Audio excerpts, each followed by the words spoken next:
네, 오늘은 정경에 대해서 함께 살펴보도록 하겠습니다. 51페이지부터 우리 내용을 함께 이 시간 살펴보는 시간을 갖도록 하겠습니다. 책은 다 읽어오셨죠? 이 내용들. 그래서 우리는 성경을 한 권의 큰 책이라고 생각하지만 사실은 66권의 개별적인 책을 묶어 놓은 것이다. 이 66권의 책이 우리가 말하는 성경의 정경이다. 정경은 이제 옆에 괄호치고 영어로 쓰여 있지만 캐논이라고 하는 표현으로 이제 표현을 합니다. 그래서 이 용어는 헬라어에서의 측정하는 잣대, 기준, 표준, 그러니까 이런 어떤 의미로 사용이 되는 표현입니다. 그래서 역사적으로 성경은 믿음과 교회의 예배 의식을 위한 권위 있는 표준이 기준이 되어 왔다라고 할 수가 있죠. 그리고 또한 성도의 신앙의 삶에서의 가장 어떤 기준이 절대적인 기준이 바로 이 말씀이 되어 왔다라고 할 수가 있습니다.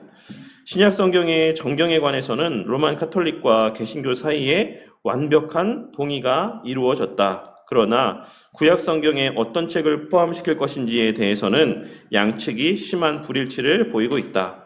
로만 카톨릭에서는 외경을 정경으로 간주하는 반면 개신교는 그렇게 생각하지 않는다.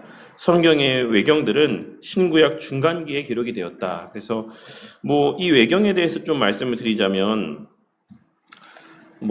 저도 이제 외경에 대해서 다 많이 아는 건 아니지만 예전에도 말씀을 드렸었는데 제가 있었던 그 에티오피아는 이제 정교회가 되게 엄청 그 나라의 어떤 국교화되어 있거든요. 그래서 물론 지금은 그 퍼센트가 무슬림하고 좀 양분되어 있긴 한데 그래도 가장 주된 종교는 이제 에티오피아 정교회라고 할 수가 있습니다. 근데 그 에티오피아 정교회 사람들도 당연히 성경을 보죠. 예수님도 알고 예수님도 믿고 하는데 그 사람들이 대다수의 신앙이 좀 좋다라고 하는 사람들이 늘 갖고 다니는 성경이 있어요. 가지고 다니면서 늘상 읽는 성경이 있는데 그 성경이 에녹서입니다. 에녹서.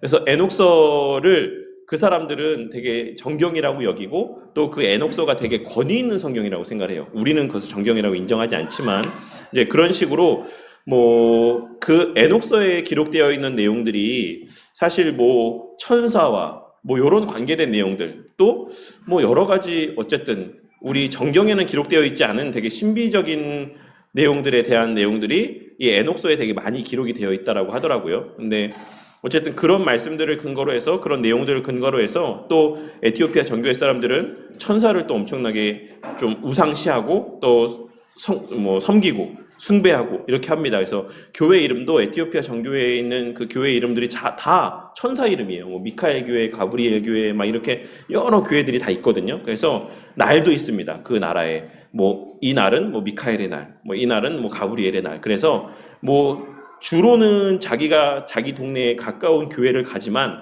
예를 들어서 이 날이 가브리엘의 날이다. 이러면 그 지역에 사는 모든 사람들이 다 이제 가브리엘 교회로 예배를 드리러 가는 거죠. 이런 식으로 그런 어떤 그들의 신앙에 있어서의 그런 기준들은 우리가 알고 있는 정경 포함해서 이제 위경에 있는 내용들까지 그 외경에 있는 내용들까지도 다 포함해서 그들은 그들의 신앙이라고 이렇게 그 신앙의 기준이라고 받아들인다라는 겁니다. 하지만 우리는 이제 그 외경들은 인정하지 않죠. 왜냐하면 그 외경은 이제 정경으로서의 어떤 권위들 여러 가지 우리가 요 뒤에도 우리가 성경을 정경으로 인정하는 데 있어서의 신약 성경에서의 기준이긴 하지만 그 마지막 3번에 보시면 53페이지 마지막에 다른 정경과 조화를 이루어야 된다라고 하는 하나의 어떤 정경에 있어서의 하나의 그 기준들이 있습니다. 그런데 이 외경에 있는 내용들 가운데는 물론 우리가 참고할 수 있는 여러 가지 신앙에 유익이 되는 내용들이 그 내용 가운데 포함되어 있는 것은 사실이지만 그렇지만 이것이 전체의 모든 내용들과 조화를 이루거나 하지 못하는 내용들도 포함되어 있는 것도 사실이에요. 그래서 우리가 검증할 수 없는 부분의 영역 가운데 있는 내용들도 있고 그래서 우리는 어쨌든 그 외경에 있는 내용들은 인정하지 않습니다. 그래서 그러면 외경을 어떻게 볼 것인가 라고 하는 것에 대해서 학자들은 이렇게 이야기를 합니다. 우리가 그것을 정경 하나님 말씀으로 인정하지는 못할지라도 우리의 생활에 있어서, 우리의 신앙에 있어서 유익을 얻을 만한 참고 자료로는 이용할 만한 가치가 있다라고 보는 게 이제 외경에 대한 평가이고, 위경은 이제 그마저도 없는 것들이죠. 그마저도 그러한 유익조차도 얻기가 힘든 내용들을 기록되어 있는 책들을 우리는 또 위경이라고 이야기를 합니다. 어쨌든 로마 카톨릭에서는 이제 그러한 외경들까지도 정경에 포함을 하고 있지만 우리는 그렇지 않다라고 하는 것을 이야기하고 있는 것이고, 일부 성경 비평가들은 5세기까지 교회에 성경이 없었다라고 주장을 하는 사람들도 있다고 합니다. 그러나 이것은 전체적인 정경의 전개 과정을 왜곡한 것이다. 초대교회는 어떤 책을 정경으로 인정할 것인가에 대한 논쟁을 종식시키기 위해서 여러 차례 회의를 열었다. 최초의 정형화된 신약 성경은 이단자 말시온이 만들었다. 그는 자기 마음대로 성경 본문을 삭제하여 만든 성경 역본을 지어냈고, 그와 싸우기 위해서 교회는 신약의 정확한 정경을 포함해야 된다라는 사실을 깨닫게 되었다. 현재 신약에 포함된 대부분 책들이 기록된 그 날부터 정경의 권위를 가지고 분명하게 기능을 다하고 있지만, 신약 정경에 포함된 책들 가운데 몇 권은 그 타당성에 의문이 제기되었다. 히브리서, 야고보서, 베드로후서, 요한 2, 3서, 그리고 유다서, 요한계시록 등이 여기에 속한다라고 이야기를 하고 있어요. 그래서 어쨌든 뭐 그 외에도 여러 가지 내용들이 있지만 요 나눠드린 유인물을 한번 좀 보도록 할게요. 우리가 많은 경우에 성경에 대해서 생각을 할 때 성경을 공인한 회의들이 있습니다. 그래서 구약 성경은 얌리아 회의에서, 신약 성경은 뒤에 기록되어 있는 히포와 카르타고 회의에서 구약 성경 39권이 결정되고, 그 다음에 신약 성경 27권이 나중에 이 히포와 카르타고 회의에서 정경화되었다라고 이렇게 생각을 하고 있는 경우들이 많습니다. 다들 그렇게 알고 계셨죠? 그 회의를 통해서 이거는 정경으로 하고 이건 정경으로 하지 말자, 이런 것들을 이제 그 회의에서 결정했다라고 하는 식으로 알고 있지 않았습니까? 아닙니까? 어떻게 아예 몰랐어요? 네, 그럴 수도 있죠. 그럴 수도 있습니다. 어쨌든 이 신약이 언제 누가 우리가 이 39권과 27권 이거를 정경으로 할까? 이걸 누가 정했을까? 언제 정했을까? 뭐 관심이 없었을 수도 있지만, 어쨌든 역사적으로 알려져 있기로는 이제 얌리아 공유회에서 구약 성경이 이제 공인되고, 그 다음에 그 후에 4세기 말에 이제 히포 회의랑 카르타고 회의를 통해서 신약 성경이 정경화되었습니다. 이거는 이제 기본적으로 그냥 상식으로 알고 계시면 돼요. 그래서 구약 성경에 먼저 이 나눠드린 유인물 보시면, 구약의 정경은 정경화 작업은 예수님께서 오시기 전에 이미 확정이 되어 있었다. 그러니까 예수님께서 오시기 전에 이미 이 39권의 이 구약 성경의 내용들은 이미 어느 정도 일치된 합의를 갖고 있었다라는 거예요. 그래서 구약 성경은 주전 3세기에 그리스어 70인역으로 번역이 되었고, 훗날 예수님과 신약의 저자들은 구약에 속한 39권의 책 중에서 34권에 있는 내용들을 신약 성경 말씀 가운데 인용을 했습니다. 신약 성경에 발견되어지는 성경의 내용들이 구약의 39권 중에 34권에 있는 내용들을 인용을 했다는 얘기입니다. 그러니까 이미 이 39권에 기록되어 있는 구약 성경의 말씀의 내용들은 당시 모든 사람들에게 널리 알려져 있고 통용되고 있었다라는 사실들이 알려져, 이렇게 요런 내용들을 통해서 우리가 확인할 수가 있는 거예요. 70인역이 뭔지에 대해서는 밑에 각 주에 제가 설명을 포함을 해드렸습니다. 70인역은 가장 오래된 헬라어역 구약 성경입니다. 그래서 지중해 연안국에 흩어져 사는 히브리어를 모르는 유대인들을 위해서 유대인 학자 70여 명이 주전 250에서 200년경 애굽의 알렉산드리아에서 번역한 성경입니다. 초대교회는 대부분 헬라어를 사용하던 지역의 회당을 중심으로 모였었기 때문에 자연스럽게 70인역 성경이 자신들의 경전이라고 이렇게 받아들여지게 되었어요. 그러니까 이게 지금 누구의 중심으로서 이 70인역 성경이 이렇게 사용되어졌다라고 이야기하고 있는 겁니까? 기독교인들을 중심으로 70인역 성경은 자신들의 성경으로 받아들여지게 되었어요. 근데 이제 그 구약 성경 나눠드린 유인물 세 번째 카테고리, 거기 내용 보시면 1세기 말 주 70년에 로마의 장군이었던 티토에 의해서 이제 예루살렘 성전이 완전하게 파괴가 되고 난 이후에 기독교의 가르침이 유대교의 회당에서 영향을 발휘하게 되자 당시의 랍비였던 요하난이라고 하는 사람이 그리고 또 그 주변의 유대 지도자들이 유대 민족의 정체성과 유산을 잃어버릴까 염려하여서 얌리의 공예를 열고 거기에서 기독교인들이 많이 사용하던 70인역 성경이 아닌 히브리어로 쓰여진 이제 구약 성경 39권을 정경이라고 이렇게 인정을 하게 돼요. 그래서 그 유대인들, 당시의 유대인들은 이 번역된 70인역 성경, 구약 성경을 사용하지 않았습니다. 그래서 어쨌든 그런 것들은 그냥 같이 아까 말씀드렸던 것처럼 상식으로 그냥 알고 계시면 될 것 같아요. 중요한 것은 구약 39권의 성경 정경, 이 지금 우리가 알고 있는 39권의 성경은 이미 그 전부터 예수님 오시기 전부터 이미 인정되어져 있었고 그것을 얌리아 공의회에서 인정한 것이다, 확증한 것이다에 불과하다라는 거예요. 그러니까 기존에 39권의 성경 외에 여러 다른 성경 말씀들도 막 이렇게 막 난무했던 것이 아니라 과거부터도 계속해서 39권의 성경을 정경이라고 여겨왔던 거예요. 그런 거를 그 얌리아 공의회에서 그냥 우리 이거 확실하게 여기서 딱 못 박자, 성문화하자라고 결정한 게 얌리아 공의회인 겁니다. 아시겠죠? 그러니까 그 시기에 막 그런 선별하는 작업이 있었던 게 아니에요. 교회에서 교회 역사 가운데 하나님의 섭리로 그렇게 39권이 이미 추려져 있었다라는 것을 우리 기억해야 됩니다. 그리고 그런 맥락에서 이 신약 성경도 한번 보도록 할게요. 구약 성경이 얌리아 공의회에서 확증된 때에 공인된 신약 성경은 그 당시에는 존재하지 않았습니다. 그 당시에는 무엇이 정말 성경 말씀인가에 대한 그러한 일치된 견해가 존재하지 않았다라는 거예요. 여러 말씀들이 막 있었다라는 거죠. 하지만 순교자 저스틴이 기록한 초대교회 예배 순서를 보면 2세기경에 있었던 일입니다. 사도들의 회고록이나 또 선지자들의 글, 이것들을 읽은 이후에 설교와 기도와 성찬을 했다라고 했어요. 이 말은 무슨 말입니까? 선지자들의 글과 동시에 이 사도들의 회고록들, 사도들이 썼던 글도 성경 말씀과 같은 권위를 이때부터 지니고 있었다라는 게 여기에 나타나고 있는 거예요. 왜냐하면 그 예배 때에 구약 성경의 말씀을 읽기도 하고 선지자들의 글을 읽기도 했기 때문에 그렇습니다. 그러니까 동등한 권위로 인정하고 있었다라는 거죠. 저스틴의 저술들을 보면. 그 다음에 이제 성찬을 하고 나서 고아와 과부와 궁핍한 사람들을 위한 헌금의 순서가 있었다라고 이렇게 알려져 있습니다. 그 저스틴의 저술을 보니까 저스틴의 저술 이전, 그러니까 2세기에 있었던 저스틴의, 그러니까 2세기는 언제입니까? 주후 100년부터 200년 사이까지를 우리가 2세기라고 이야기를 하죠. 그러니까 1세기경에는 어떻게 예배를 드렸는가, 예배 순서에 대한 기록들이 명확하게 나와 있진 않아요. 그러니까 또 그 시대에는 이렇게 어떤 일치된 견해가 없었을 수도 있습니다. 왜냐하면 계속해서 성경이 또한 쓰여지고 있었던 과정 가운데 있었으니까.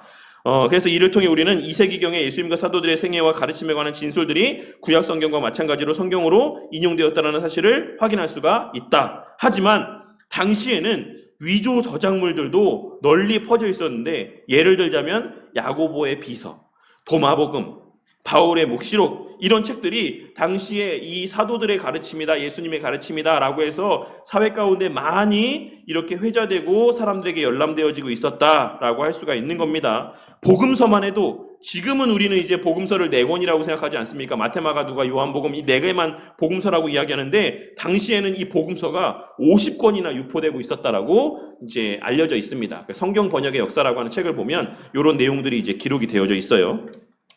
따라서 신약의 정경을 결정하는 문제는 성령의 영감을 받은 저술을 선정하는 일 못지않게 가짜 저작물들이 뭔지를 판별해내는 작업이기도 했다라고 할 수가 있어요. 그러니까 복음서만 해도 50권이니 여러 가지 이 편지들 중에도 편지가 우리가 지금 전해지지 않고 있는 바울의 편지들도 많이 있고 눈물의 편지라고 알려지는 편지도 있고 여러 편지들도 있고 이 중에서 뭐를 이제 선택해야 될까 이런 것들도 사실 너무나도 중요한 과업이었지만 그 중에는 그 출처가 불분명한 위작들도 많이 있었다라는 것이죠. 그래서 그거를 분류해내는 과정들이 있었다. 초대교회 때에. 최초의 목록화된 신약성경은 앞서도 여기 교재 가운데 나와 있었던 것처럼 주 140년경에 말시온이 작성한 것인데 그가 정한 신약성경에는 어떤 내용들이 있었냐면 누가복음의 일부, 그러니까 누가복음의 전부도 아닙니다. 누가복음에 기록되어 있는 일부의 내용들과 사도행전과 또 자신의 그 이단 사상을 지지해 준다라고 생각했던 바울의 편지 10편이 선별되어서 기록이 되어 있었다. 그래서 어쨌든 간에 이제 마르시온의 의도 자체는 아주 불순했지만 이러한 우리가 정경화의 작업을 해야 되겠다라고 해서 실질적인 그것을 행함으로 옮겼던 사람은 말시온이 최초였다라고 할 수가 있는 겁니다. 이 페이지에 보시면 이후에 그 말시온 이후에 이제 정경화된 이 목록화되어 있는 신약 성경은 우리에게는 이제 무라토리안 정경이라고 알려져 있는 내용입니다. 그래서 이 무라토리안 정경에는 우리가 사용하는 27권의 성경의 목록과 거의 유사하게 이제 신약 성경의 내용들이 정리가 되어 있는 것을 알 수가 있어요. 그리고 나서 이제 3세기에 들어와서 교부 오리겐은 몇몇 성경의 정경성을 사람들이 의심하고 있다라는 이야기를 하게 됩니다. 그러니까 오리겐의 문헌 가운데 이런 내용들이 발견이 되어져요. 그리고 그 의심을 하고 있다라고 하는 정경들이 여기서 지금 스프롤 목사님이 이야기했던 것처럼 히브리서랑 야고보서랑 베드로후서랑 그 다음에 요한 2, 3서랑 유다서랑 여기에는 이제 그 성경 번역의 역사라는 책에는 이 요한계시록은 포함이 안 되어 있는데 어쨌든 스프롤 목사님은 그렇게 이야기하고 있어요. 그러니까 거기까지 요런 책들이 야 이거 정말 하나님 말씀이야? 이거 정말 정경 맞아? 라고 하는 사람들의 의심이 있었다. 라고 하는 내용들이 이 오리겐이라고 하는 교부 그리고 그 외에 또 다른 이레니우스라는 분인가 어쨌든 그분이 쓴 글 가운데에 그런 당시의 교회의 상황들에 대한 언급들이 이제 기록으로 남아 있다라고 합니다. 그래서 이제 그러한 상황들 속에서 이제 우리가 정경을 확실하게 정해줘야 된다. 그러니까 이거를 교회에서 확증해줘야 된다라고 하는 필요성들이 느껴진 거죠. 왜냐하면 사람들이 자꾸 성경이 아닌 것들을 자꾸 보면서 이게 하나님의 말씀이 아닌가? 거기에 또 유익을 얻으려고 하고 그런 모습들이 발생을 하고 있으니까. 그래서 교부들은 히포의 교회회의 주 393년 이때는 몇 세기입니까? 4세기죠. 그러니까 3세기경에 이미 이런 성경들에 대한 의문들이 있었다라고 하는 말은 뭡니까 또? 이면에 어떤 의미들이 담겨져 있는 거예요? 이미 어느 정도 교회 안에 일치된 신약 성경의 목록에 대한 일치된 견해가 있었다라는 것이고 거기에 히브리서, 야고보서, 베드로후서, 요한 2, 3서, 유다서, 요한계시록이 포함되어 있었다라는 의미가 담겨 있어요. 이미 3세기에. 그러니까 3세기 이전에부터 있어 왔다는 얘기죠. 3세기 이전부터 그런 일치된 견해가 있었고 이제 그러한 일치된 견해에 대해서 3세기경에 몇몇 사람들이 의문을 제기하는 사람들도 있었고 그래서 4세기에 이제 교부들이 우리가 계속해서 이것을 방치하면 우리의 신앙에 유익이 되지 않을 것 같다라고 하는 생각에 이제 히포의 교회 회의, 히포에서 열렸던 교회 회의와 카르타고에서 열린 교회 회의를 통해서 오늘날 우리가 보는 이 27권의 성경의 내용들을 정경이라고 확증하는 겁니다. 그래서 여기서 주의해야 될 게 뭡니까? 앞서도 말씀드렸던 것처럼 이 회의에서 그냥 이때가 돼갖고 그 당시에 많이 유행했던 앞서 말씀드렸던 것처럼 복음서만 해도 한 50권 있었다라고 말씀드렸잖아요. 그 중에서 우리가 몇 권을 무엇을 정경으로 해야 될까? 이것을 이 회의에서 논의한 게 아니다라는 거예요. 아시겠죠? 우리가 히포 회의랑 카르타고 회의에서 신약 성경이 공인된 것은 맞지만 그 회의에서 선별 작업이 이루어진 것은 아닙니다. 이 성경의 내용들은 이미 그동안 교회가 예배 가운데에 그런 사용되어져 왔던 일치된 성경의 목록들이 내용들이 있었다라는 거예요. 여러 그 교회에 남기신 교부들이나 또 스승된 자들의 어떤 이런 견해들을 통해서 이거는 하나님의 말씀이야, 이건 아니야 라고 하는데 어느 정도의 일치된 견해들이 있었다라는 것이죠. 그것을 그냥 명문화한 겁니다. 성문화하고. 그러니까 이것을 우리가 헷갈리시면 안 돼요. 그래서 많은 사람들이 이 성경에 하나님의 권위가 있다라고 하는 것에 대해서 성경이 하나님의 말씀이라고 하는 것에 대해서 의문을 제기할 때 가장 많이 제기하는 이 문제점이 뭐냐면 그거 누가 결정했냐? 신약 성경의 정경이라고 하는 그러니까 이 성경, 신구약 성경의 이 정경화 작업을 누가 했냐? 라고 하는 데 대한 의문을 제기하는 거야. 그거 회의에서 결정한 거 아니냐? 그 회의에서 사람들이 결정한 거 아니냐? 그러니까 결국에는 사람이 결정한 거지 그게 하나님이 결정했다라고 우리가 어떻게 믿을 수 있냐? 라고 이야기하는 사람들이 많이 있다라는 것이에요. 물론 그 말은 자체가 맞지 않아요. 왜냐하면 우리는 교회의 공유의 권위들을 믿기 때문에 설령 그 자리에서 이 39권과 27권이 결정이 되었다라고 하더라도 그 하나님 말씀에는 권위가 있습니다. 그 회의에는 권위가 있어요. 그런데 더 중요한 것은 그냥 그 회의에서의 사람들이 결정한 게 아니라 교회에 흘러오는 역사 가운데 하나님께서 이러한 일치된 견해들을 갖도록 섭리하셨다라는 데 있다라는 것이죠. 그것이 교회의 어떤 권위를 더 부여하는 하나의 증거다라고 할 수가 있습니다. 이에 대해서 프레드릭 브루스라고 FF 브루스라고 많이 알려져 있는 이 학자는 특히 한 가지 점을 강조할 필요가 있다. 신약 성경의 책들이 교회에서 권위를 갖게 된 것은 공식적으로 정경 목록에 포함되었기 때문이 아니라 오히려 교회가 그 책들을 하나님의 영감으로 받은 것으로, 즉 내재적인 가치가 있고 직간접적으로 사도적 권위를 가진 것으로 인정하여 정경에 포함시켰기 때문이다. 히포와 카르타고에서 열린 교회 회의들은 기독교 공동체에 무언가 새로운 것을 부과한 게 아니라 공동체들의 일반적인 관행을 성문화한 것일 뿐이다라고 이야기하고 있다는 것이죠. 그러니까 이미 이 교회 안에서 예배 가운데 사용되어져 왔던 이런 성경의 내용들을 추려서 정리해서 성문화한 작업이 이 히포와 카르타고의 회의 가운데서 있었다라고 하는 것을 우리가 기억을 해야지만 되겠습니다. 그리고 기독교인들이 정경에 대해서 이미 일치된 견해를 가지고 있었을 것이라고 하는 주장에 대해서 일부 학자들은 이제 그 성경 번역의 역사라고 하는 책에서는 이렇게 이야기를 합니다. 교회의 핍박 때문이었을 것이다. 로마 정권의 여러 핍박 중에서 주후 303년에 일어났던 디오클레티안, 그러니까 10번째, 이게 기독교의 10대 박해 중에서 10번째 박해인데, 디오클레티안 이 황제 때의 핍박 가운데는 기독교 서적과 교회를 다 불러 태워라, 그리고 기독교인의 재산을 다 압류해라 라고 하는 이런 명령들이 있었다라고 합니다. 그런데 그 과정에서 기독교인들은 정경에 속한 책들을 알고 태울 책들을 요구할 때 정경을 제외한 책들을 넘겨주기 위해서 이미 정경에 대한 인지가 있었을 것이다라고 이야기하는 학자들이 있어요. 그러니까 이미 그 전부터 1세기가 지나고 2세기가 지나가는 어간부터 이미 교회 안의 성도들에게는 무엇이 정경이고 무엇이 정경이 아니고, 무엇이 가치가 있고 무엇이 가치가 있지 않은 책인지에 대한 그게 그 어떤 교부들의 가르침이었을 수도 있고, 아니면 뭐 여러 가지 그 외에 뭐 다른 이런 논의들을 통해서 결정되어진 것일 수도 있겠지만, 어쨌든 교회 안의 성도들에게는 그러한 견해들이 있었다라는 거예요. 그래서 사람들이 그 로마 정부가 너 기독교와 관련된 책들 다 내놔 이렇게 요구했을 때 그들이 그것을 분류해서 정경에 속한 책들은 안 내놓고 정경에 속하지 않은 책들만 내놓을 수 있는 그 정도의 식견들이 있었을 것이다라고 이렇게 이야기하고 있는 것입니다. 그래서 어쨌든 중요한 거는 회의를 통해서 결정된 것은 아니다. 회의를 통해서 무엇을 넣고 무엇을 뺄까 이런 것들을 사람들이 결정한 것이 아니라 교회의 역사가 진행되어져 오고 교회가 세워져가는 과정들 속에서 동일한 하나님의 섭리 가운데에 정경의 목록 또한도 그렇게 교회 안에 일치된 견해를 갖게 되어왔다. 그것을 구약 성경은 얌리아 공의에서, 신약 성경은 히포와 카르타고에 의해서 공인한 것뿐이다, 성문화한 것뿐이다, 이렇게 알고 있으시면 될 것 같습니다. 정경에 포함되지 않은, 다시 교재로 돌아와서 보시면 정경에 포함되지 않았던 여러 권의 책들도 정경의 지위를 놓고 겨룬 책들이 있었다. 대부분이 2세기경의 영지주의 이단자들이 쓴 위조본이었다. 그 중에 진지하게 고려된 책들은 클레멘트 전서와 헤르마스 목자서와 디다케다. 그러나 이 책들은 사도들이 기록한 것이 아니기 때문에 정경에 포함되지 않았다. 저자들 스스로도 자신들의 순위가 사도들보다 하위라는 점을 인정했다. 그래서 뭐 이런 책들은 사실 당시에 어떤 사회상, 또 어떤 신앙의 모습들, 또 어떤 당시의 어떤 말씀들을 해석하고 하는 데 있어서 유익을 주는 것은 사실입니다. 그러니까 이것들이 아무 의미가 없다, 가치가 없다, 이런 것을 말씀드리는 것은 아니에요.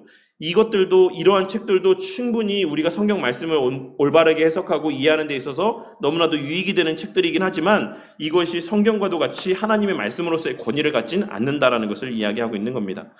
어떤 그리스도인들은 역사적인 선별 과정이 있었다라고 하는 사실 자체를 곤란해한다.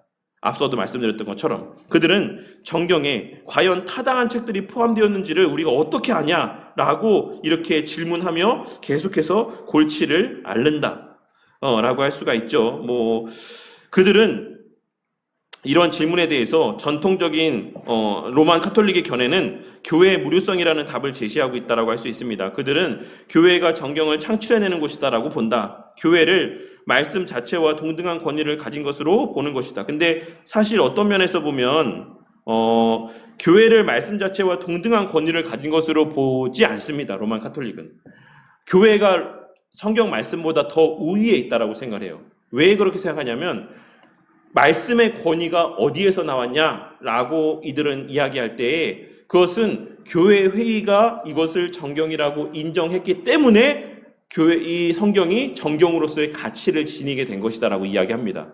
이들의 논리에 따르자면 맞죠. 교회가 공인해줬으니까 하나님 말씀이 된 거예요. 그러니까 하나님 말씀보다도 교회의 권위가 더 위에 있는 거죠. 로만 카톨릭은 그렇게 생각합니다. 그래서 그들의 어떤 그 로만 카톨릭 교회의 수장이라고 할 수 있는, 대표라고 할 수 있는 교황의 말이 이 성경 말씀과 동등한 권위를 지녀요. 어떻게 그럴 수 있죠? 이런 인식이 그들 가운데 있기 때문에 그래요. 권위가 교회에 있다. 그렇기 때문에 교회의 대표인 이 교황의 말도 실상은 이 성경 말씀과 동등한 권위를 지닌 것이다라고 이렇게 이야기할 수가 있는 근거가 바로 이러한 그들의 인식의 차이에 존재하고 있는 것입니다. 거기에 기반하고 있는 겁니다. 반면 전통적인 개신교 교회는 교회가 무료하다라고 하는 사실도, 그리고 교회가 정경을 창출해낸다라고 하는 사실도 인정하지 않는다. 로만 카톨릭과 개신교의 차이는 다음과 같다. 로만 카톨릭의 견해는 정경은 무료한 책들의 무료한 모음집이다. 그러니까 그것을 공인한 교회도 무료하다. 그리고 성경도 무료하다. 이런 의미라고 이해하시면 돼요. 근데 요 전통적 개신교 견해 안에서의 정경은 무료한 책들의 유료한 모음집이다라고 하는 것은 이 과정이 오류가 있다라는 게 아닙니다. 정경화 작업을 하는 과정에서의 오류가 있다라는 게 아니에요. 이것은 교회는 유료하지만 그러한 교회를 통해서 하나님께서 정경으로 인증하게 하신, 확증하게 하신 이 성경은 무료한 책들이다 라고 하는 의미입니다. 아시겠죠? 교회는 오류가 있다라고 인정을 하고 있는 거예요. 교회는 무료하지 않다라고 인정을 하고 있는 거예요. 요거를 좀 이제 차이를 이해하시면 될 것 같고, 그 다음에 이제 자유비평적인 이제 성경 비평학을 하시는 많은 대다수의 분들, 자유주의적인 신학을 갖고 있으신 분들은 이 세 번째 견해를 지지하죠. 정경은 유료한 책들의 유료한 모음집이다. 하나님의 말씀이라고 인정하지 않는 겁니다. 그래서 이런 차이들이 각 견해들마다, 대상들마다 존재한다라고 생각하시면 되겠습니다. 개신교도들은 하나님께서 특별한 섭리의 돌보심으로 타당한 책들을 포함시키도록 보장해 주신다라고 믿는다. 그렇다고 하나님께서 교회 자체가 무료하도록 만들어 주셨다라는 것은 아니다. 또 개신교도들은 로만 카톨릭 교회에게 교회가 정경을 창출해내지 않는다라는 사실을 상기시킨다. 교회는 성경의 정경을 인식하고 인정하고 받아들이고 그것에 복종한다. 종교회의에서 교회가 사용한 말 레시피무스, 이 말은 우리는 받아들인다라는 말이었습니다. 그 의미 자체가. 그러니까 로만 카톨릭 교회가 얼마나 성경의 이 인증하는 과정, 확증하는 과정에서의 내용들을 오해하고 곡해하고 있는지를 알 수 있겠죠. 당시에 우리 믿음의 선배들은 정경화 작업 회의를 하면서 우리는 이것을 받아들인다라고 했다는 얘기예요. 받아들인다는 얘기는 이미 기존에 존재했다라는 것이 전제되는 거죠. 기존에 전제되어져 있었던 것을 우리가 받아들인다라는 의미입니다. 현재 신약 성경의 정경에 타당한 책들이 포함되었다라는 사실에는 추호도 의심의 여지가 없다. 이른바 정경의 표지성은 다음과 같다. 첫째, 저자가 사도이거나 사도들의 승인이 있어야지만 된다. 둘째, 초대교회에 의해서 권위가 인정되어야 한다. 이 말이 무슨 말입니까? 이 말이 앞서 말씀드렸던 것처럼 초대교회 때 예배 가운데 사용이 되어 왔던 말씀이어야 된다는 거예요. 그러한 권위의 인정이 있어야 된다는 겁니다. 그래서 여러 가지 내용들을 종합적으로 고려해 봤을 때 이미 우리가 알고 있는 27권의 성경은 초대교회 때 이미 그 교회들로부터의 권위를 계속해서 인정되어져 왔던 성경의 내용들이다라는 것을 우리가 알 수 있는 거죠. 그리고 무엇보다 다른 정경과 다른 성경 말씀과 조화를 이루어야지만 된다라고 하는 큰 원칙 세 가지가 있습니다. 요약 내용을 보시겠습니다. 정경이라는 말은 헬라어에서 유래되었으며 표준, 기준이라는 뜻이다. 정경이란 교회가 성경으로 인정한 권위 있는 책의 모음을 말하는 것으로서 믿음과 교회 의식의 기준이 된다. 개신교에서 인정하는 66권에 덧붙여 로만 카톨릭 교회는 외경도 권위 있는 성경 말씀이라고 이야기를 한다. 교회는 정경을 창출해낸 것이 아니라 단지 책들이 정경성을 가지고 있다라고 인정했으며 그 인정으로 말미암아 교회 안에서 권위 있는 것이 되었다라고 할 수 있습니다. 다음 페이지 54페이지 보시면 성경 해석에 대해서 보도록 하겠습니다. 그래서 이 문자화된 정경이 있다, 66권에 하나님 말씀이 있다라고 했으면 이제 그 말씀을 어떻게 해석할 것인지 또한 되게 중요하죠. 못지않게 문자화된 서류를 이해하려면 그 서류를 해석해야지만 된다. 미 합중국, 미국에서는 헌법을 해석하는 임무를 가진 고도로 숙련된 사람 9명이 있다. 누굽니까? 대법관이죠. 오늘날 한국 안에서는 누굽니까? 이 헌법을 해석하는 임무를 가진 사람이 똑같이 대법관이죠. 대법관들이 그 자리에서 이 법이 어떤 의미를 갖고 있는가라고 하는 것을 해석을 하는 역할들을 감당을 하는 겁니다. 하물며 성경을 해석하는 것은 미국의 헌법을 해석하는 것보다 훨씬 더 엄숙한 일이다. 즉 성경 해석에는 세심한 주의와 부단한 노력이 요구가 되어진다. 성경은 그 자체가 대법원이다. 따라서 성경 해석의 주된 규칙은 가장 우선된 규칙입니다. 성경은 자기 자신이 자신의 해석자이다. 그러니까 성경은 말씀은 말씀으로 해석한다라고 하는 거 우리가 익히 잘 알고 있는 그것이 성경 해석의 가장 1원칙이라고 할 수가 있어요. 이 말은 성경은 성경으로 해석한다는 뜻이다. 애매했던 성경의 어떤 부분이 다른 부분에서는 명확하게 드러나는 것들을 우리가 확인할 수가 있는 것이죠. 즉 성경을 성경으로 해석한다라고 하는 것은 성경의 한 본문을 다른 본문과 대립시켜서는 안 된다라는 것이다. 이 말이 지금 앞부분의 정경의 표지 가운데 몇 번째 있었습니까? 3번째 있었죠. 다른 정경과 조화를 이루어야 된다. 그러니까 여기서는 이렇게 말했는데 저기서는 다르게 말한다? 이러면 명백하게 다르게 이야기한다라고 하면 그것은 정경 둘 중에 하나가 정경이 아니다라는 의미를 갖고 있는 거예요. 그러니까 이런 작업을 거쳐서 정경화 작업이 이루어졌기 때문에 당연히 지금 기록되어 있는 66권의 성경 말씀은 그 대립이 되는 문맥의 내용들 그 내용들이 있다 없다? 없다라는 것이죠. 원칙적으로.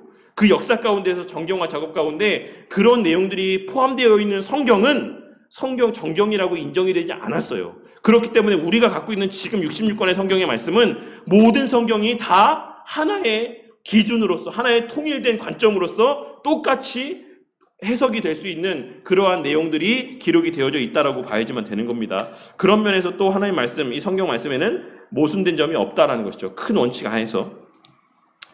네, 그래서 어쨌든 모든 텍스트는 직접 접해 있는 문맥뿐만 아니라 성경 전체의 문맥에 비추어서 해석을 해야지만 된다. 덧붙여서 유일하게 합법적이고 정당한 성경 해석의 방법은 문자적인 해석 방법이다. 그러니까 쓰여있는 글의 의미를 그대로 해석을 하는 거예요.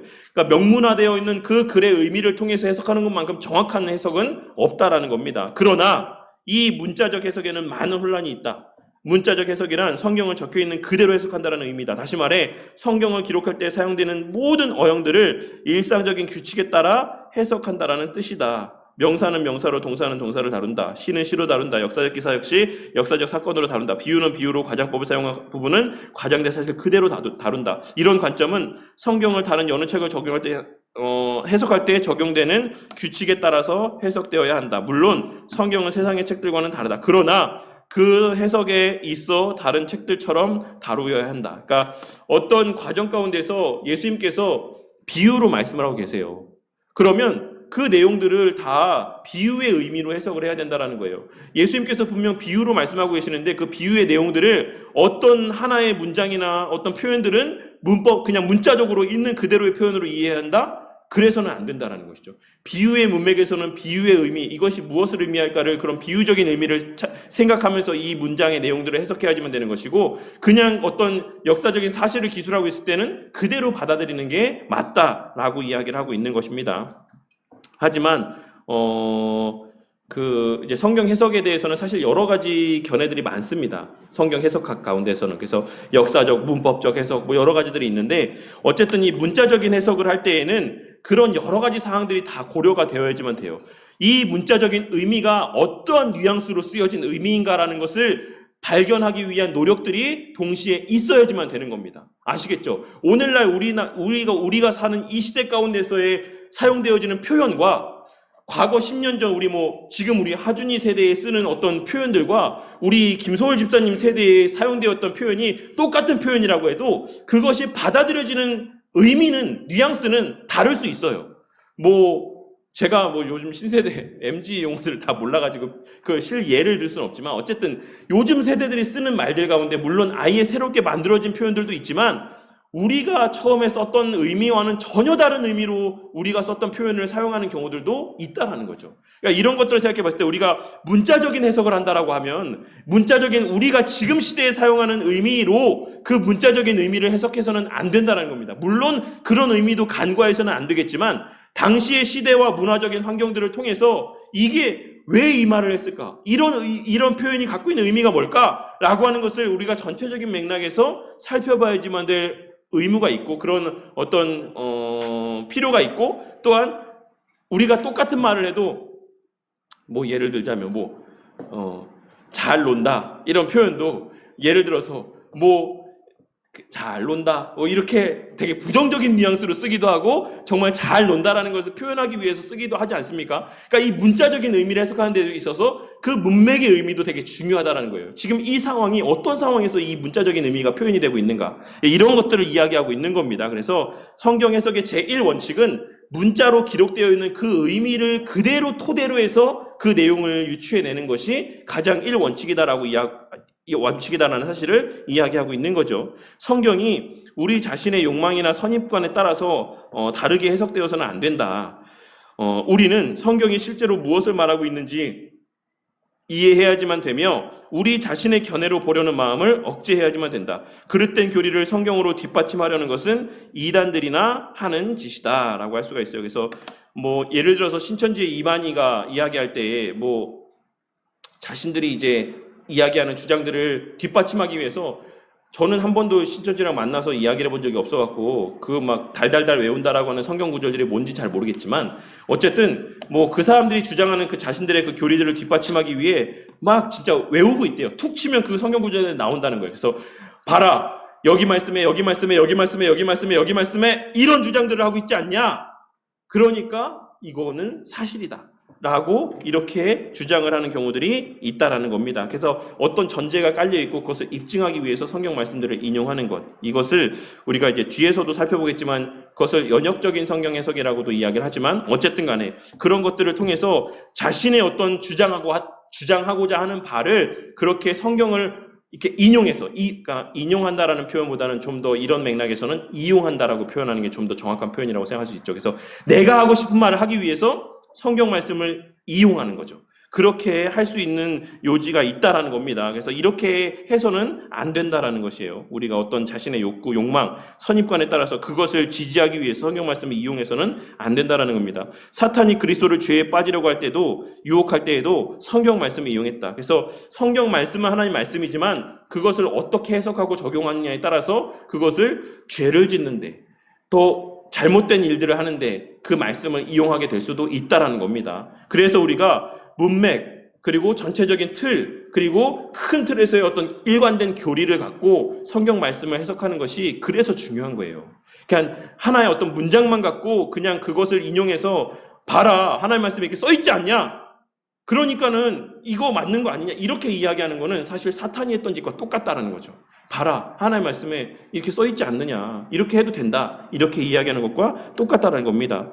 성경의 근본 메시지는 어린 아이도 이해할 수 있을 만큼 단순하다. 그러나 말씀의 단단한 음식까지 바르게 이해하려면 세심한 주의와 연구가 필요하다. 성경이 다루고 있는 몇 가지 문제는 너무나도 복잡하고 심오해서 뛰어난 신학자들이 단연간의 노력을 투자해서 해석해야지만 된다. 여기 건전한 성경 공부를 위한 몇 가지 해석의 원리를 소개하고자 한다라고 이야기하고 있어요. 성경의 근본 메시지는 뭡니까? 예수 믿고 구원받는 거죠. 예수님 외에는 구원의 길이 없다라는 거죠.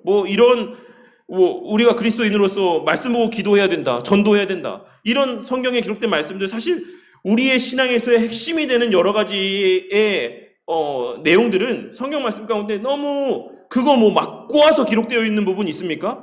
예수님의 가르침들 가운데 우리가 익히 알고 있는 그리스도인으로서의 살아야 되는 삶의 모범이 되는 모습들 가운데 막 꼬아서 이야기한 것들이 있습니까? 없죠. 우리는 사실상 어떻게 그리스도인으로서의 살아야 되는지를 다 알아요. 하나님 사랑하고 살아야 된다, 이웃 사랑해야 된다, 교회 열심히 교회 중심의 삶을 살아야 된다, 말씀 부지런히 봐야 된다, 쉬지 말고 기도해야 된다, 늘 범사에 감사해야 된다, 기뻐해야 된다, 이런 거 성경 말씀에 막 너무나도 깊이 파서 연구해야지만 도출해낼 수 있는 결론입니까? 그렇지 않다라는 거예요. 너무나도 성경 말씀 가운데는 우리의 삶의 핵심적인 내용들은 직접적으로 계시가 되어져 있긴 해요. 하지만 그뿐만 아니라 조금 더 깊이 있는 연구가 필요한 주제들도 있다라는 것이죠. 우리 여전도의 성경 공부 시간에 나누었던 것처럼 택함 받은 유아의 내면에는 성령 하나님이 언제 내주하시는가, 이런 내용들, 성령 하나님의 역사 가운데 분명히 구원하실 텐데, 이런 문제들, 이런 것들은 사실 우리가 성경을 깊이 연구하고 성경 전체의 내용들을 전체적으로 조망하며 연구해 보아야지 우리가 어느 정도 그 결론을 도출해낼 수 있는 되게 민감한 주제의 내용들도 있다라는 거죠. 과연 믿음의 가정에서 태어난 어린 자녀가 어린 나이에 신앙을 고백하기 전에 죽었을 때 그 아이가 천국에 가냐 안 가냐, 이런 문제들, 사실 우리가 그냥 단순하게 성경에 기록된 말씀을 통해서 확인할 수 있는 것보다는 성경 전체의 내용들을 조망해서 신학자들의 연구 가운데 내놓아야 되는 그런 민감한 부분의 문제들도 있는 것은 사실이다라는 거예요. 하지만 보편적인 내용들은, 우리의 어떤 구원관에 대한 아주 보편적인 내용들은 쉽게 이해할 수 있도록 그렇게 단순하게 기록이 되어져 있다라고 하는 것을 이야기하고 있는 것이죠. 해석의 원리 가운데는 첫 번째는 뭡니까? 단순한 사실을 서술한 본문은 교훈적인 본문에 비추어서 해석해야지만 된다. 예를 들어서 모리아산에서 이삭을 바치라는 바치는 아브라함의 이야기는 하나님께서 처음에는 아브라함이 참 믿음을 가졌는지 모르셨던 것으로 해석이 될 수도 있다. 이런 것들 있죠. 후회하신다. 뜻을 돌이키셨다. 이러한 어떤 표현들, 이러한 것들을 보면, 하나님 뜻을 뜻을 바꾸시나 보다. 하나님도 그렇게 후회하시나 보다. 실수하셨나 보다. 실수도 하시는 분인가 보다. 이렇게 우리가 표면적인 의미로는 그렇게 이해할 수 있는 소지가 있는 본문의 말씀들이 너무 많죠. 그래서 실질적으로 그런 오해 가운데 신앙의 삶을 살아가는 사람들도 있는 게 사실입니다. 하지만 교훈적인 본문에 비추어서 해석해야 된다고 했을 때 이 교훈적인 본문은 저는 그렇게 이해를 했습니다. 교리적인 본문에 비추어서 해석해야지만 된다. 그러니까 바울의 서신서라든지 여러 가지 성경에 그러한 어떤 교리적인 내용들이 언급되어져 있는 말씀들이 있지 않습니까? 그런 것들에 비추어서 우리가 이 말씀의 의미를 해석할 때 이것이 하나님의 마음을 바꾸셨다라는 의미가 아니구나. 그만큼 하나님께서 이 일을 미워하신다라는 의미구나라고 그 본문의 본래 의도대로의 기록의 의미를 우리가 알 수 있다는 것이죠. 근데 그런 교리적인 어떤 틀이 우리 가운데 갖춰져 있지 않다라고 하면 하나님이 그렇게 때마다 시마다 상황마다 마음을 바꾸시는 변덕스러운 하나님이라고 우리가 이해할 수도 있는 그런 성경의 본문의 내용들이 성경에는 기록이 되어져 있다라는 거예요. 그러니까 그런 데 있어서 그런 우를 범해서는 안 된다라는 걸 이야기하고 있는 거고, 암시적인 것은 명시적인 것에 비추어서 해석해야지만 된다라고 할 수. 저는 이 또한도 이 명시적인 것이라는 표현도 사실 저는 교리적인 의미에서의 본문이라고 저는 생각합니다. 명백하게 교리적으로 언급하고 있는 내용들. 예를 들자면 우리가 성경 말씀에 보면 하나님께서 모든 사람들을 구원하시기를 원하신다라고 하는 뉘앙스로서의 말씀을 이렇게 하실 때가 있어요. 예수님도 그렇고. 이런 것들을 기초해서 어떤 사람들은 이런 이야기를 하잖아요. 만인구원설을 이야기하죠. 지옥은 없다.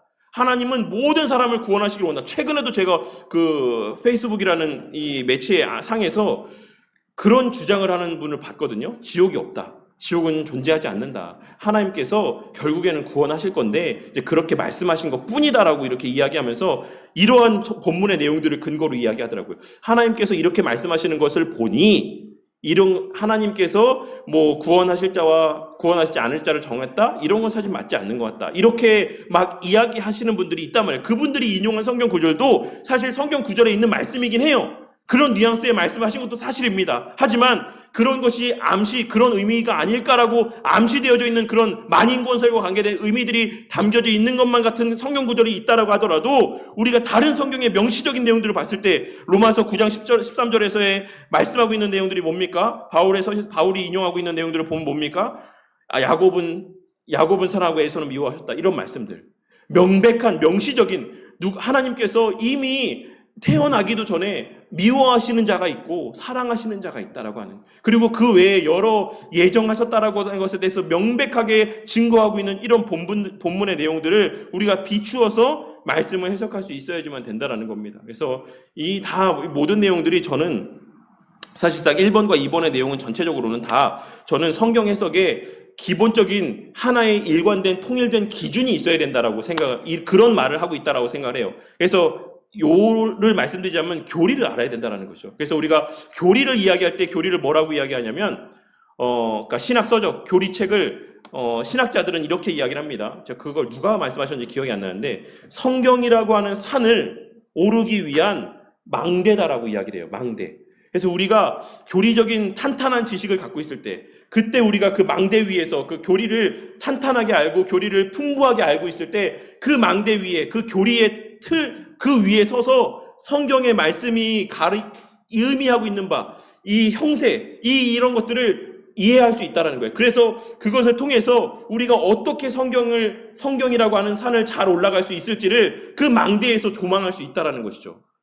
어떤 길은 잘못된 길이고 어떤 길은 잘못된 해석이고 이런 것들을 그 교리의 틀을 통해서 이렇게 우리가 분별할 수가 있다라는 겁니다. 그래서 우리가 성경적으로 여러 가지 뭐 신인 동형 동서론적인 표현들, 하나님이 마치 손이 있는 것처럼 뭐 인격이 뭐 감정이 막 이렇게 뭐 왔다 갔다 하시는 것처럼 이런 표현들이 결국에는 다 우리 편에서 이해하게 하시기 위한 표현들이고 다른 하나님의 어떤 뜻을 전하기 위한 표현들이다라는 것을 그런 교리적인 지식을 바탕으로 말씀을 바르게 해석할 수가 있다라는 겁니다. 그래서 교리를 모르고 성경 말씀을 그냥 말씀만 보면 된다라고 주장하는 사람들 너무 많죠. 진짜 교리는 필요 없다. 하나님 말씀이면 되지. 이 하나님 말씀이면 되지. 무슨 교리를 배우냐? 무슨 기독교 경험을 배우냐? 무슨 웨스트민스터 신앙고백서를 배우냐? 라고 이야기하는 사람들이 있는데 그 사람들은 그 말씀을 그럼 어떻게 이해하는 겁니까?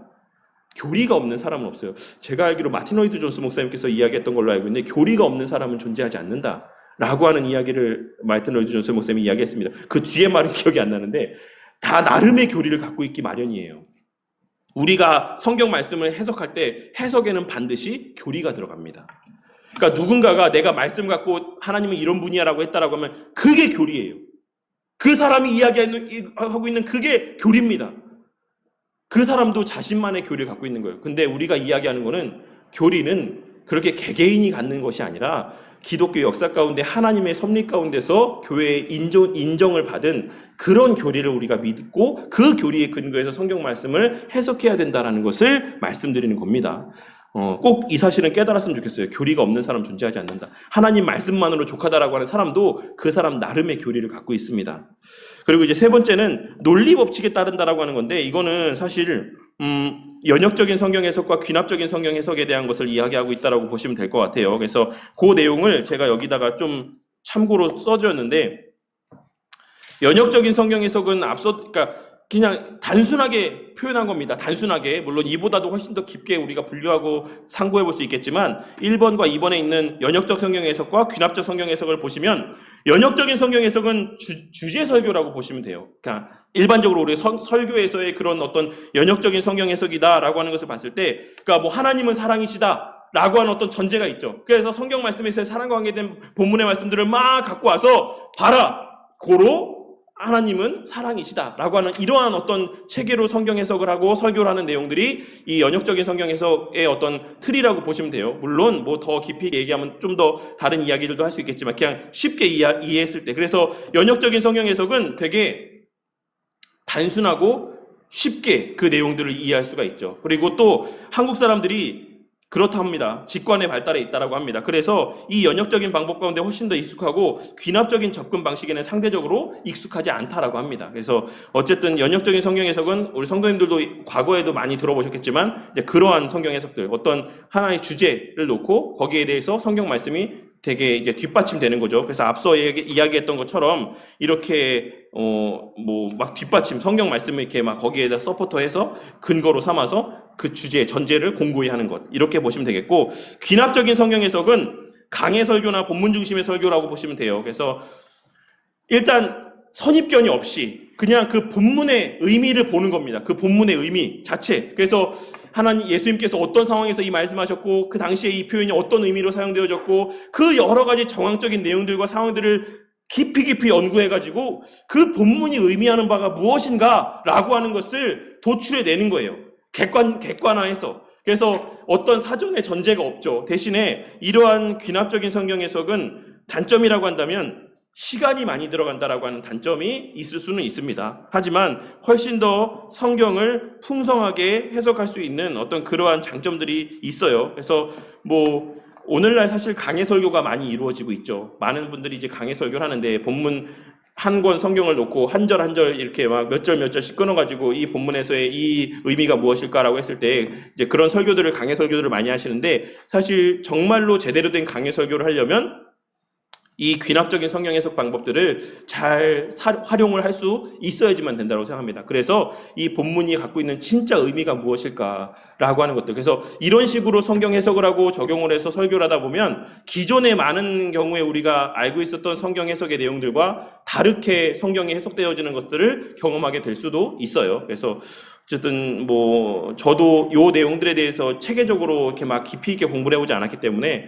그래서 요 귀납적인 성경 해석 방법에 대해서 좀 더 제가 좀 더 알아보고 그 다음에 연구하고 좀 설교 가운데 적용할 수 있도록 좀 이렇게 노력을 해보려고 하는 가운데 있습니다. 그래서 어쨌든 귀납적 성경 해석은 이제 이렇다. 개개의 사실에서 출발해서 결론에 도달하는 방식이라고 할 수 있고, 그래서 귀납적 성경 연구는 적은 분량의 본문을 관찰하고 해석하고 그렇게 해서 얻어진 본문의 메시지를 삶 가운데 적용하고자 하기 때문에 이러한 장점들이 있다. 연역적인 접근 방법의 틀과 결론은 귀납적인 과정을 통해서 이루어진다라고 할 수 있죠. 그러니까 이게 무슨 말입니까? 그러니까 우리가 하나님은 사랑이시다 라고 하는 전제들, 그러니까 어떤 목사님이 설교하기 위해서 전제하는 여러 가지 그 주제들이 있잖아요. 그 주제는 어떻게 도출해낸 겁니까? 결국에는 귀납적인 방식을 통해서 도출되어진 결론을 다시금 연역적인 방법으로 설교 가운데 하는 거예요. 그런 것이 있고, 그 다음에 연역적인 종합으로는 드러나지 않는, 그러니까 그 세세한 본문 하나하나에서 어떤 예수님께서 사용하셨던 시제, 바울 사도가 또 여러 사도들이 사용했던 어떤 문체의 차이, 단어의 선택, 이런 것과 관계되어 있는 그런 의미들은 우리가 놓치고 넘어갈 수가 있다는 거예요. 너무 큰 틀에서의 의미들만 드러내려고 하다 보니까 그런 단점과 장점이 있다는 겁니다. 다만 이 귀납적인 성경 해석과 설교를 하기 위해서는 앞서 말씀드렸던 것처럼 엄청난 시간이 필요해요. 그래서 뭐 이제 최근에는 기술이 발달해갖고 제가 요새 자꾸 이제 이런 이야기를 하는데 로고스라고 하는 프로그램이 있죠. 예전에 이제 제가 한번 그걸 구입하려고 시도했다가 구입 못했는데 이 로고스라고 하는 이 프로그램들을 통해서 그 어떤 한 본문을 딱 이렇게 검색을 해서 설교하고자 하는 본문들을 검색하면 거기에 해당되는 역사적인 자료나 그 어떤 배경 지식들이나 또 주석의 내용들이나 그 모든 내용들이 하나로 쭉 이렇게 나옵니다.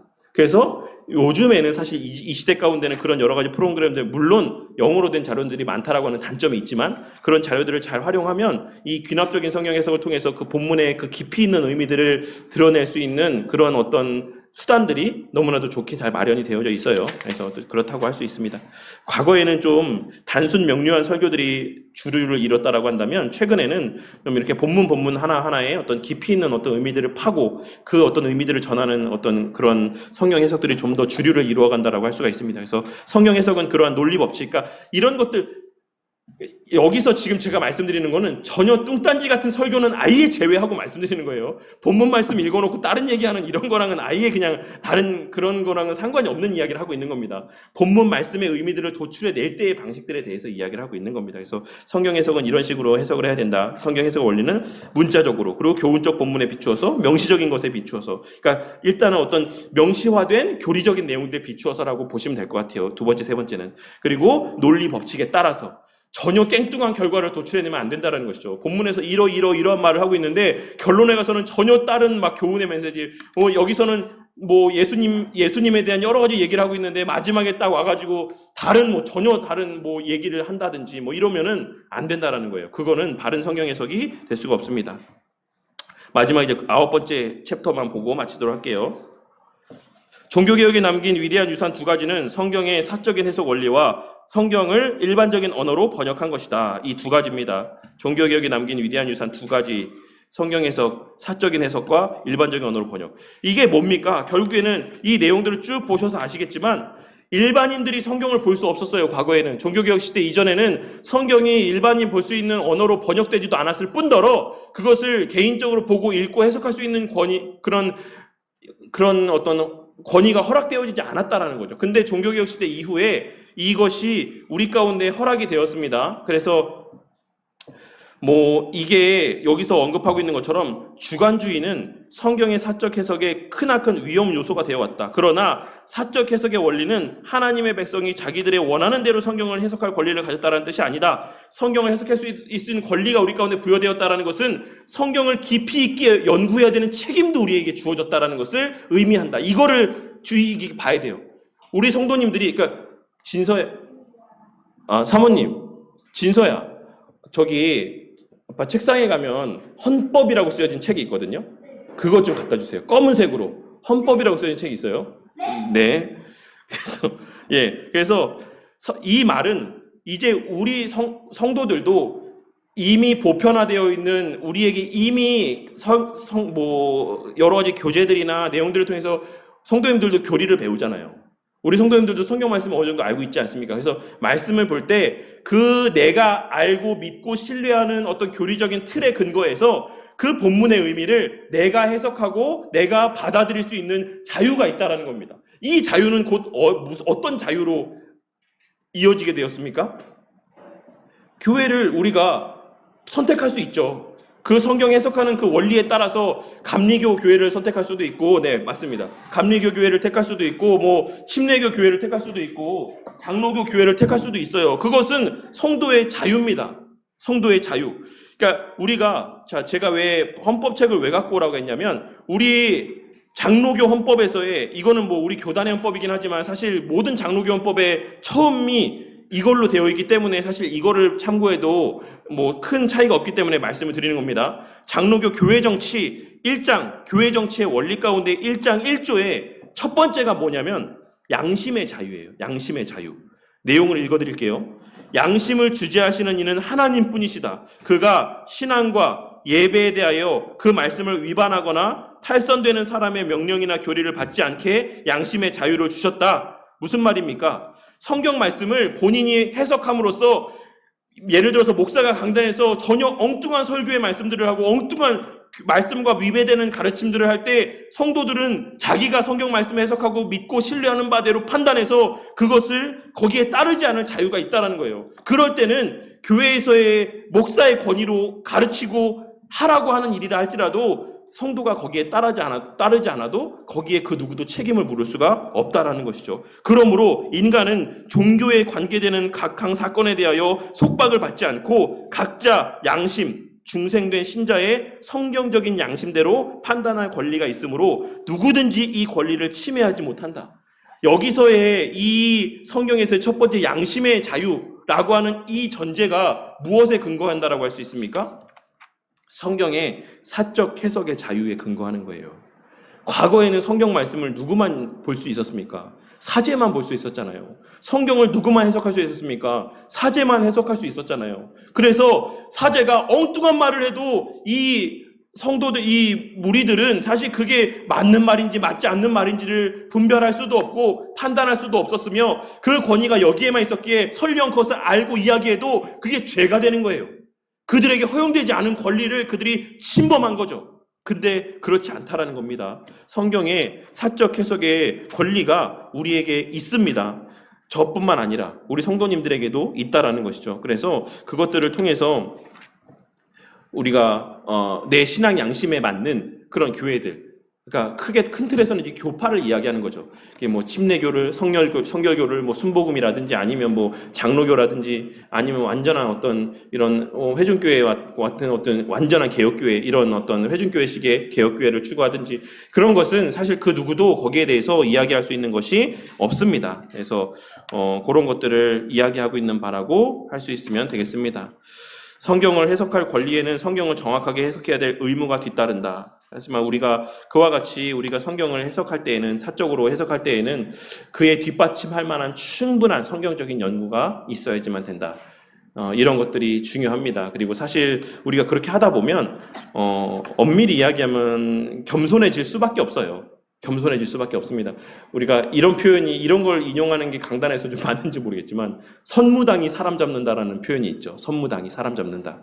제대로 알지 못할 때 우리가 함부로 남용하게 되고 그것을 오용하게 됩니다. 근데 우리가 제대로 알면 되게 진중하게 그 말씀의 내용들을 사용하게 되고 그것을 이렇게 표현하게 돼요. 그래서 마찬가지로 성도님들도 성경 말씀을 해석할 수 있는 자유가 있고, 교리에 근거해서 그것을 또 적용할 수 있는 여러 가지 판단할 수 있는 근거로 삼을 수 있는 자유가 있지만, 우리가 그것을 사용할 때에 한 번 더 신중하게 생각해 볼 필요가 있다라는 사실 또한도 우리가 간과해서는 안 될 것입니다. 정말로 교리적인 해박한 지식을 갖고 바르게 내가 성경을 해석하고 있는가? 정말 이 의미를 내가 바르게 이해하고 있는 것인가? 라는 확신들이 있을 때 우리가 또한 조심스럽게 그런 나의 어떤 생각들을 표출할 수 있고 또 표출해야지만 된다라는 것입니다. 그리고 또 목사도 마찬가지로 또 그렇게 성도들이 어떤 성경의 해석에 대해서 그런 어떤 의문들을 제기할 수 있죠. 제기할 때 그것을 감히 성도가, 목사가 얘기한 거에 대해서 이렇게 할 것이 아니라 누구에게나 성경 해석의 자유가, 사적 해석의 자유가 있다는 것을 기억하고 그 의미를 깊이 있게 상고해 볼 수 있어야지만 돼요. 어떤 맥락에서 이 성도님이 이 말씀에 대해서 이렇게 이야기를 했을까라는 것을 생각해 보면서 함께 고민하며 선한 결론들을 도출해 나아가는 것, 그게 성숙한 교회의 모습이다라고 할 수가 있는 겁니다. 아시겠죠? 그래서 성경 말씀 가운데는 우리가 기존에 알고 있었던 내용들을 다루기도 했지만 스프롤 목사님은 우리가 기존에 어떤 성경에 대해서 다룰 때 신앙 고백서나 이런 내용들에서 다루지 않았던 내용들도 사실 다루고 있긴 해요. 그래서 요 내용들을 준비하고 또 이렇게 나누면서 좀 많은 유익이 된다라는 생각도 해보게 되었습니다.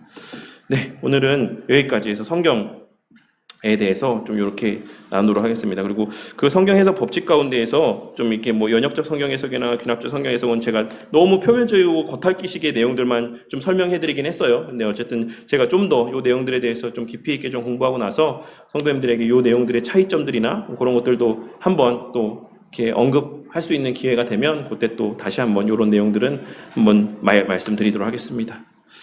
네, 이것으로 마치도록 하겠습니다. 기도하고 마치겠습니다. 하나님 감사합니다. 오늘 이 시간에 또 우리가 성경에 대해서 또 나머지의 부분들까지 함께 살펴봤습니다.